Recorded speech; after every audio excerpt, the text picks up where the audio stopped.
अजून मला काही निरोप आलेला नाही आहे. आमची फक्त बोलणं झालेलं आहे. 2 दिवसात आम्ही निर्णय घेणार आहे. यूथ प्राईड ग्रुप जे आहेत ते सगळे आमचे लोकांची इच्छा आहे की समीर शेख इलेक्शन लढवावी.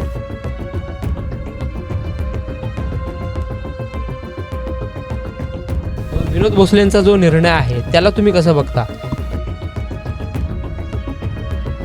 प्रभाग 15मध्ये अजून आमचं बैठका झालेली नाही आहे. 2 दिवसात आम्ही ठरवणार आहे आमचे नेते मंडळीशी चर्चा करून आणि आम्ही निर्णय घेणार आहेत.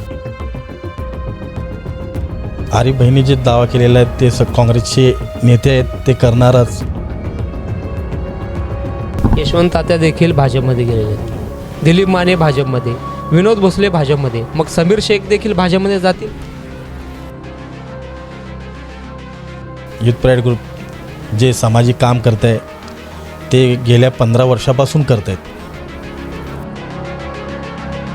राष्ट्रवादीकडून पण मला काँग्रेस असू दे किंवा भाजप पण असू दे सगळ्यांकडून आम्हाला निरोप आहे. फक्त राष्ट्रवादीकडून पण मला काँग्रेस असू दे किंवा भाजप पण असू दे सगळ्यांकडून आम्हाला निरोप आहे. फक्त यूथ प्राईड ग्रुपचे संस्थापक समीर शेख कोणता पत्ता फेकणार?